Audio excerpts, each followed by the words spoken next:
ਵਾਹਿਗੁਰੂ ਜੀ ਕਾ ਖਾਲਸਾ, ਵਾਹਿਗੁਰੂ ਜੀ ਕੀ ਫਤਿਹ।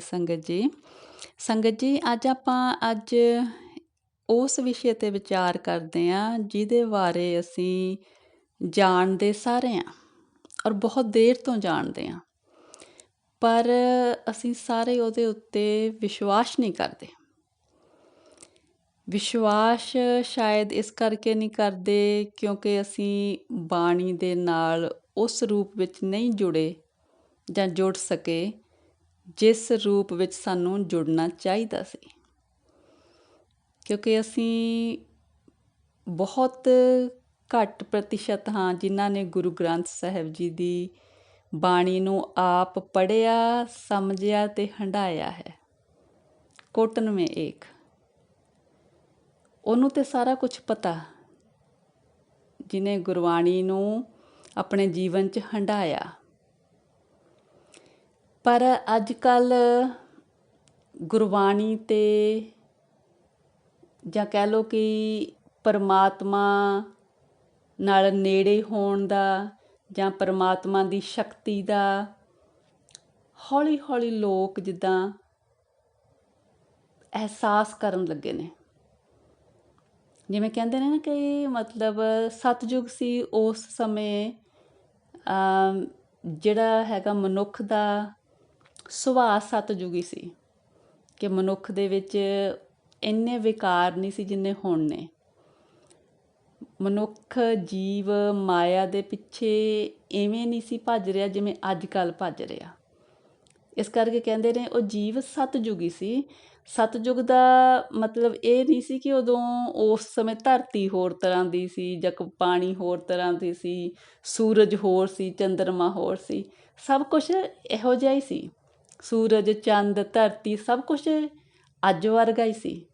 ਪਰ ਸਿਰਫ ਜਿਹੜੀ ਲੋਕਾਂ ਦੀ ਸੋਚ ਆ ਨਾ, ਸੰਸਾਰ ਦੀ ਜਿਹੜੀ ਸੋਚਣੀ ਆ ਜੀਵਾਂ ਦੀ, ਉਹ ਹੋਰ ਸੀਗੀ। ਜਿਵੇਂ ਜਿਵੇਂ ਮਤਲਬ ਜੀਵ ਦੀ ਸੋਚ ਬਦਲਦੀ ਗਈ, ਯੁੱਗ ਦਾ ਨਾਂ ਬਦਲਦਾ ਗਿਆ। ਹੋਰ ਸਭ ਕੁਛ ਉਵੇਂ ਸੀ। ਹੁਣ ਅੱਜ ਕੱਲ੍ਹ ਕੁਛ ਕਹਿ ਰਹੇ ਨੇ ਕਿ ਸ਼ਾਇਦ ਹੁਣ ਕਲਯੁੱਗ ਤੋਂ ਬਾਅਦ ਜੀਵ ਦੀ ਜਿਹੜੀ ਸੋਚ ਆ ਸਤਿਯੁਗ ਵੱਲ ਜਾਣੀ ਸ਼ੁਰੂ ਹੋਣੀ ਆ ਹੌਲੀ ਹੌਲੀ, ਕਿਉਂਕਿ ਹਰ ਇੱਕ ਯੁੱਗ ਦਾ ਸਮਾਂ ਹੈ। ਹੁਣ ਮੈਂ ਤੁਹਾਨੂੰ ਕਹਾਂ ਕਿ ਮੈਨੂੰ ਪਤਾ, ਕੋਈ ਕਹਿੰਦੇ ਨੇ ਇੱਕ ਯੁੱਗ 2500 ਸਾਲ ਦਾ, ਕੋਈ ਕਹਿੰਦੇ ਨੇ 4000 ਸਾਲ ਦਾ, ਕੋਈ ਕਹਿੰਦੇ ਨੇ ਇੱਕ ਯੁੱਗ 10,000 ਸਾਲ ਦਾ। ਇਹ ਤਾਂ ਹੁਣ ਵਾਹਿਗੁਰੂ ਹੀ ਜਾਣੇ ਕਿ ਇੱਕ ਯੁੱਗ ਕਿੰਨੇ ਸਮੇਂ ਦਾ ਹੈ। ਪਰ ਯੁੱਗ ਵੀ ਕੀ ਹੁੰਦਾ, ਯੁੱਗ ਦੇ ਵਿੱਚ ਸਿਰਫ ਜੀਵ ਦੀ ਸੋਚ ਬਦਲਦੀ ਆ, ਬਾਕੀ ਸਭ ਕੁਛ ਪਰਮਾਤਮਾ, ਹੋਰ ਸਾਰੀ ਕੁਦਰਤ ਉਹ ਸਾਰੀ ਉਹੀ ਹੁੰਦੀ ਆ। ਅਤੇ ਅੱਜ ਜਿਹੜੀ ਆਪਾਂ ਗੱਲ ਕਰਨੀ ਹੈ, ਜਿਹੜਾ ਕਹਿੰਦੇ ਕਿ ਅੱਜ ਦਾ ਮੁੱਖ ਮੁੱਦਾ ਹੈ, ਉਹ ਇਹ ਹੈ ਕਿ ਆਪਾਂ ਗੁਰਬਾਣੀ ਦੇ ਆਧਾਰ 'ਤੇ ਦੇਖਣਾ ਹੈ ਕਿ ਗੁਰਬਾਣੀ ਸਾਨੂੰ ਸਾਡੇ ਸਰੀਰ ਨੂੰ ਸਮਝਣ ਵਿੱਚ ਕਿਵੇਂ ਮਦਦ ਕਰਦੀ ਹੈ। ਇੱਕ ਡਾਕਟਰ ਹੈ ਅੱਜ ਕੱਲ੍ਹ ਭਾਰਤ ਦੇ ਵਿੱਚ, ਤੁਸੀਂ ਵੀ ਉਹਨਾਂ ਦਾ ਨਾਂ ਸੁਣਿਆ ਹੋਣਾ, ਡਾਕਟਰ ਵਿਸ਼ਵਰੂਪ ਰਾਏ ਚੌਧਰੀ।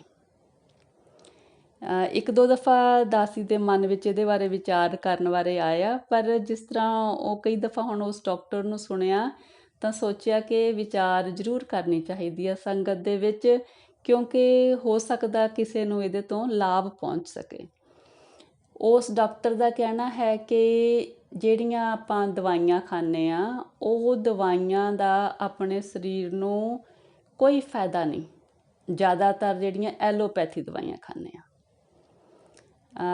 ਜਿਸ ਤਰ੍ਹਾਂ ਆ ਕਰੋਨਾ ਦੇ ਦੌਰਾਨ ਵੀ ਜਾਂ ਉਹ ਤੋਂ ਪਹਿਲਾਂ ਵੀ, ਤਕਰੀਬਨ ਮੇਰੇ ਖਿਆਲ 'ਚ ਹੁਣ 2-2.5 ਸਾਲ ਹੋ ਗਏ ਨੇ ਇਸ ਡਾਕਟਰ ਬਾਰੇ ਦਾਸੀ ਨੂੰ ਵੀ ਪਤਾ ਲੱਗੇ। ਅਤੇ ਜਦੋਂ ਇਹਨੂੰ ਸੁਣਿਆ ਤਾਂ ਇਸ ਤਰ੍ਹਾਂ ਮਹਿਸੂਸ ਹੁੰਦਾ ਸੀ ਕਿ ਹਾਂ ਵਾਕਈ ਮਤਲਬ ਇਹ ਕੁਦਰਤ ਨਾਲ ਜੁੜਨ ਵਾਲੀ ਗੱਲ ਆ। ਅਤੇ ਜੇ ਆਪਾਂ ਗੁਰਬਾਣੀ ਦੇ ਨਾਲ ਉਸ ਹੱਦ ਤੱਕ ਜੁੜੇ ਹਾਂ ਤਾਂ ਸਾਡੇ ਮਨ ਨੂੰ ਵਿਸ਼ਵਾਸ ਇਸ ਡਾਕਟਰ 'ਤੇ ਵੀ ਵੱਜਦਾ। ਦੋਨੋਂ ਆਪਸ ਵਿੱਚ ਗੱਲਾਂ ਜੁੜਦੀਆਂ ਨੇ। ਡਾਕਟਰ 'ਤੇ ਵਿਸ਼ਵਾਸ ਵੱਧਦਾ ਅਤੇ ਡਾਕਟਰ ਦਾ ਗੁਰਬਾਣੀ 'ਤੇ ਵਿਸ਼ਵਾਸ ਵੱਧਦਾ। ਪਰ ਕਿਉਂਕਿ ਇਹ ਡਾਕਟਰ ਹਿੰਦੂ ਵੀਰ ਆ, ਇਸ ਕਰਕੇ ਉਹਨੇ ਆਪਣੀ ਵੀਡੀਓ ਦੇ ਵਿੱਚ ਬਹੁਤੇ ਹਿੰਦੂ ਮੰਤਰਾਂ ਦੀ ਗੱਲ ਕੀਤੀ ਆ। ਜਿਸ ਤਰ੍ਹਾਂ ਹੈ ਕਿ ਕੋਈ ਵੀ ਵੀਰ ਭੈਣ ਜਿਹੜੇ ਵੀ ਧਰਮ ਨੂੰ ਮੰਨਦਾ, ਉਸ ਧਰਮ ਦੇ ਰਾਹੀਂ ਉਹ ਪਰਮਾਤਮਾ ਤੱਕ ਪਹੁੰਚਣਾ ਚਾਹੁੰਦਾ ਨਾ।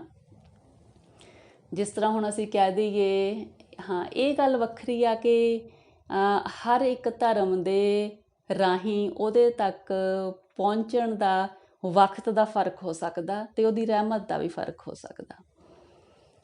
ਹਰ ਇੱਕ ਧਰਮ ਹੀ ਉਹਦੇ ਨਾਲ ਜੋੜਨ ਦੀ ਗੱਲ ਕਰਦਾ।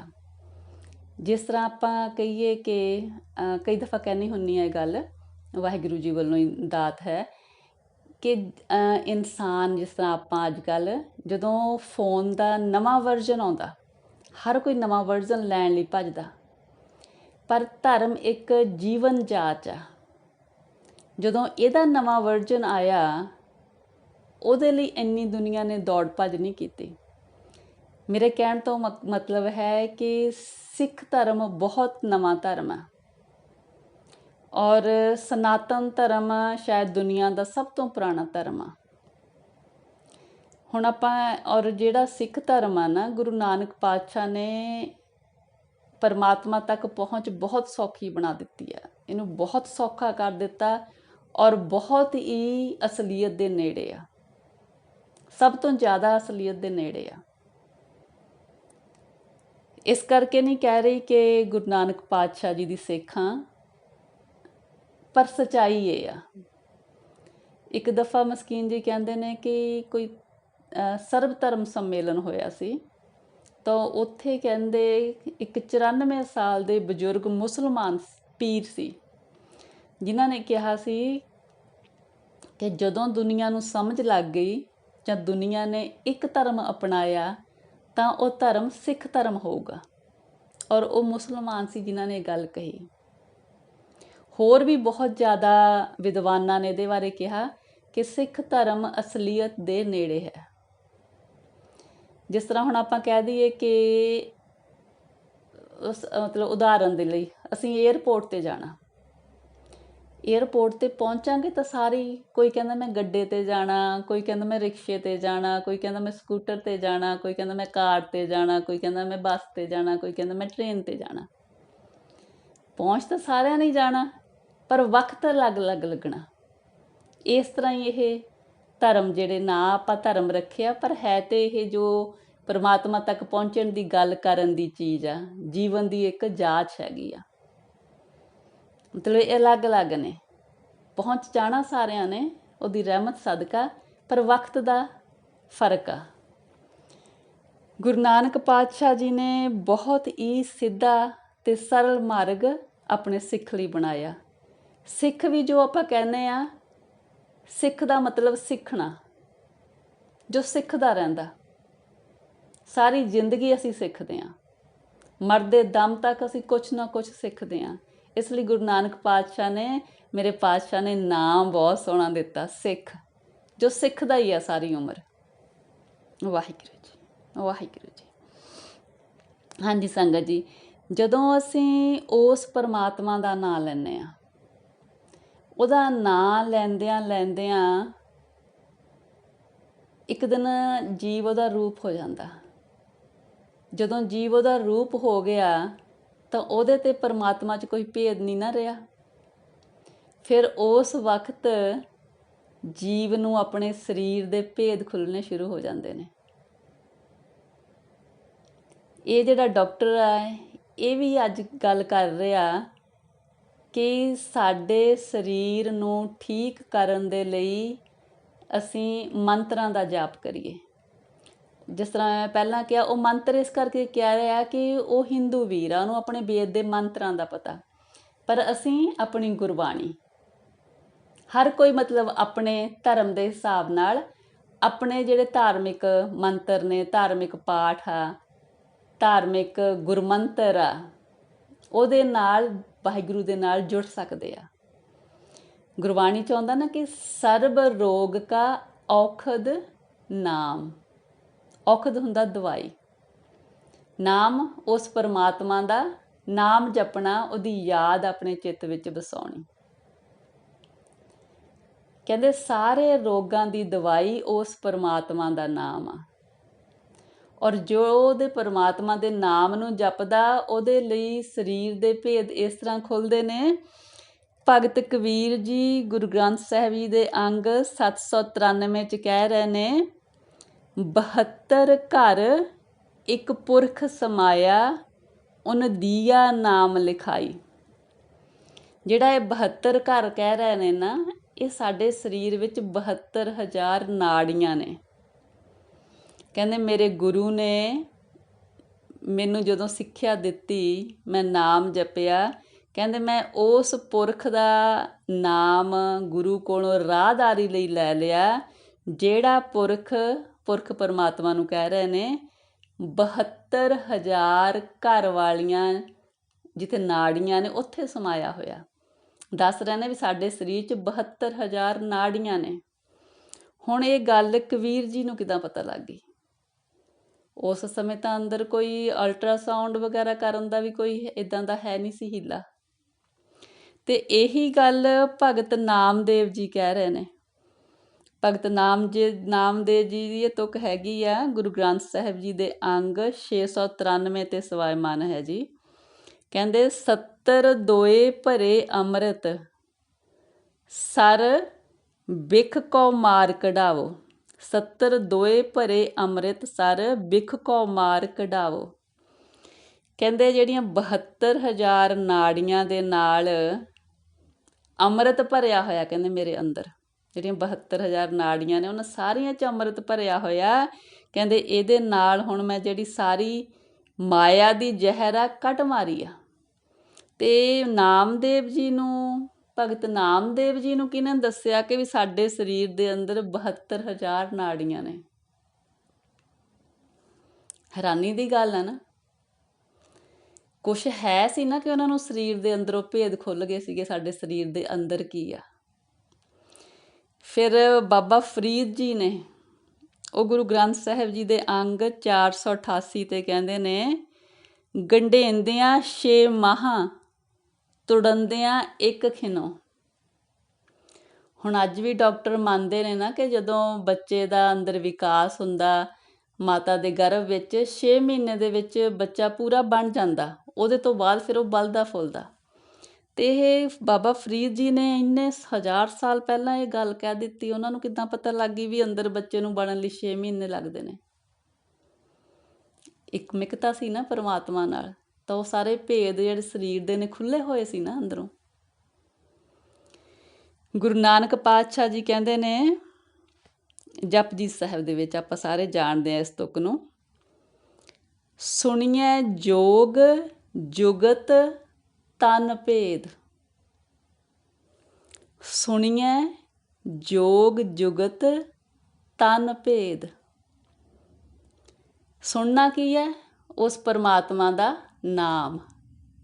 ਕਹਿੰਦੇ ਜਿਹਨੇ ਪਰਮਾਤਮਾ ਦਾ ਨਾਮ ਸੁਣਿਆ, ਉਹਨੂੰ ਜੀਵਨ ਦੀ ਜਿਹੜੀ ਅਸਲ ਜੁਗਤ ਆ ਨਾ, ਉਹ ਪਤਾ ਲੱਗ ਜਾਂਦੀ ਹੈ ਅਤੇ ਉਹਨੂੰ ਆਪਣੇ ਤਨ ਦੇ ਭੇਦ ਖੁੱਲ੍ਹਣੇ ਸ਼ੁਰੂ ਹੋ ਜਾਂਦੇ ਨੇ। ਬਹੁਤ ਵੱਡੀਆਂ ਉੱਚੀਆਂ ਅਵਸਥਾ ਦੀਆਂ ਗੱਲਾਂ ਨੇ ਸੰਗਤ ਜੀ, ਪਰ ਬਣਦੀ ਆ ਇਹ ਅਵਸਥਾ। ਫਿਰ ਦਵਾਈ 'ਤੇ ਵਿਸ਼ਵਾਸ ਨਹੀਂ ਰਹਿੰਦਾ। ਉਹ ਕਿਉਂ ਨਹੀਂ ਰਹਿੰਦਾ? ਕਿ ਜਿਹਨੇ ਬਿਮਾਰੀ ਲਾਈ ਆ ਉਹ ਅੰਦਰ ਬੈਠਾ, ਜਿਹਨੇ ਲਾਈ ਆ ਉਹੀ ਹਟਾਊਗਾ। ਉਹਦੇ ਅੱਗੇ ਹੀ ਅਰਦਾਸ ਕਰੀਏ। ਜਿਵੇਂ ਜਿਵੇਂ ਜੀਵ ਦਾ ਪਰਮਾਤਮਾ ਦੇ ਨਾਲ ਨੇੜਤਾ ਵੱਧਦੀ ਜਾਂਦੀ ਹੈ, ਉਹਦਾ ਨਾਮ ਜਪ ਕੇ ਨਾ, ਜੀਵ ਦਾ ਕਿਸੇ ਚੀਜ਼ 'ਤੇ ਵਿਸ਼ਵਾਸ ਨਹੀਂ ਰਹਿੰਦਾ, ਇੱਕ ਉਹਨੂੰ ਛੱਡ ਕੇ। ਆਪ ਸਾਰੇ ਸ਼ਾਇਦ ਜਾਣਦੇ ਹੋਣਗੇ ਭਾਈ ਰਘਵੀਰ ਸਿੰਘ ਵੀਰ, ਜਿਨ੍ਹਾਂ ਨੇ ਕਾਫੀ ਮਤਲਬ ਬੁੱਕਸ ਲਿਖੀਆਂ ਹੋਈਆਂ ਨੇ, ਕਿਤਾਬਾਂ ਬੜੀਆਂ ਅਧਿਆਤਮਿਕ ਨੇ ਔਰ ਬੜੀਆਂ ਮਤਲਬ ਮਨ ਨੂੰ ਦ੍ਰਿੜ ਕਰਨ ਦੇ ਲਈ। ਬੰਦਗੀਨਾਮਾ ਜਿਨ੍ਹਾਂ ਦੀ ਕਿਤਾਬ ਆ। ਉਹਨਾਂ ਦੇ ਪਿਤਾ ਜੀ ਸੀ ਸਰਦਾਰ ਲਹਿਣਾ ਸਿੰਘ ਜੀ। ਇਹ ਭਾਈ ਸਾਹਿਬ ਨੇ ਉਹਨਾਂ ਦੀ ਗੱਲ ਸੁਣਾਈ ਸੀ ਕਿ 55 ਸਾਲ ਦੀ ਉਮਰ ਤੱਕ ਉਹ ਗੁਰਬਾਣੀ ਨੂੰ ਨਹੀਂ ਸੀ ਮੰਨਦੇ।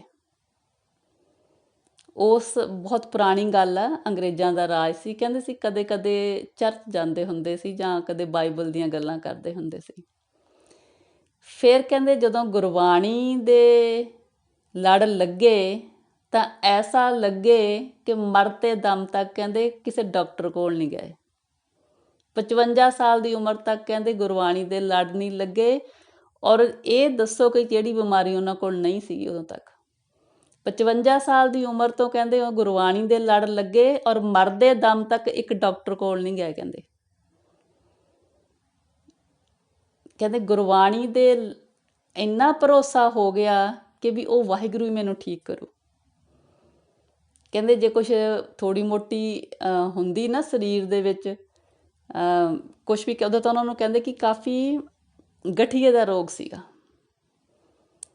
ਇੰਨਾ ਜ਼ਿਆਦਾ ਸੀ ਕਿ ਕਹਿੰਦੇ ਉਹ ਆਪਣਾ ਬਾਥਰੂਮ ਤੱਕ ਨਹੀਂ ਸੀ ਜਾ ਸਕਦੇ, ਪਰ ਗੁਰਬਾਣੀ ਦੇ ਆਸਰੇ ਕਹਿੰਦੇ ਉਹ ਆਪਣੇ ਆਪ ਜੋਗੇ ਹੋ ਗਏ। ਕਹਿੰਦੇ ਮੇਰੇ ਨਾਲ ਜ਼ਿਆਦਾ ਤਕੜੇ ਹੋ ਗਏ। ਮਤਲਬ ਜਦੋਂ ਉਹ ਗੁਰਬਾਣੀ 'ਤੇ ਉਸ ਵਾਹਿਗੁਰੂ 'ਤੇ ਭਰੋਸਾ ਕਰ ਲਈਏ। ਹੁਣ ਅੱਜ ਇਹ ਡਾਕਟਰ ਇਹ ਗੱਲਾਂ ਕਰਦੇ ਨੇ ਤੇ ਦਾਸੀ ਦੇ ਦਿਮਾਗ 'ਚ ਇਹ ਆਇਆ ਕਿ ਵਾਹਿਗੁਰੂ ਨੇ ਪਾਇਆ ਕਿ ਜਿਸ ਤਰ੍ਹਾਂ ਜੇ ਕੋਈ ਵੀਰ ਭੈਣ ਨੇ ਜੇ ਗੁਰਬਾਣੀ ਨੂੰ ਇਸ ਨਜ਼ਰੀਏ ਤੋਂ ਨਹੀਂ ਪੜ੍ਹਦੇ ਜਾਂ ਨਹੀਂ ਗੁਰਬਾਣੀ ਦੇ ਲੜ ਲੱਗਦੇ ਕਿ ਭਰੋਸਾ ਨਹੀਂ ਵੱਜਦਾ, ਸ਼ਾਇਦ ਡਾਕਟਰ ਦੀ ਗੱਲ ਨਾਲ ਹੀ ਵੱਜ ਜਾਏ। ਉਹ ਡਾਕਟਰ ਦੀ ਵੀਡੀਓ ਦਾ ਲਿੰਕ ਵੀ ਆਪਾਂ ਇਸ ਵੀਡੀਓ ਦੇ ਹੇਠਾਂ ਪਾ ਦਾਂਗੇ, ਪਰ ਗਰੁੱਪ ਦੇ ਵਿੱਚ ਅੱਜ ਜਿਸ ਦਿਨ ਵੀ ਇਹ ਵੀਡੀਓ ਸ਼ੇਅਰ ਕੀਤੀ ਉਹ ਸ਼ੇਅਰ ਕਰ ਦਾਂਗੇ, ਤਾਂ ਕਿ ਇਹ ਦੋਨੋਂ ਇਹ ਵਾਲੀ ਜਿਹੜੀ ਸੁਣਨੀ ਆ ਆਡੀਓ ਅਤੇ ਉਹ ਜਿਹੜੀ ਡਾਕਟਰ ਦੀ ਉਹ ਆਡੀਓ ਆ ਵੀਡੀਓ ਆ, ਇਹ ਦੋਨੋਂ ਜ਼ਰੂਰ ਮਿਲਾ ਕੇ ਵਕਤ ਕੱਢ ਕੇ ਜ਼ਰੂਰ ਸੁਣਿਓ। ਕਿਉਂਕਿ ਉਹ ਕਹਿ ਰਹੇ ਨੇ ਕਿ ਅਸੀਂ ਆਪਣੇ ਮੰਤਰਾਂ ਦਾ ਜਾਪ ਕਰੀਏ। ਸਾਡੇ ਲਈ ਵਾਹਿਗੁਰੂ ਮੰਤਰ ਸਾਡਾ ਗੁਰਮੰਤਰ ਆ, ਗੁਰੂ ਨਾਨਕ ਪਾਤਸ਼ਾਹ ਦਾ ਦਿੱਤਾ ਹੋਇਆ। ਕਿਉਂ ਆਪਣੇ ਗੁਰਦੁਆਰੇ ਸਾਹਿਬ ਦੇ ਵਿੱਚ ਕਹਿੰਦੇ ਆਪਾਂ ਲੰਗਰ ਸਵਾਦ ਲੱਗਦਾ, ਹਰ ਕੋਈ ਕਹਿੰਦਾ ਜਾ ਕੇ ਲੰਗਰ ਸਵਾਦ ਲੱਗਦਾ।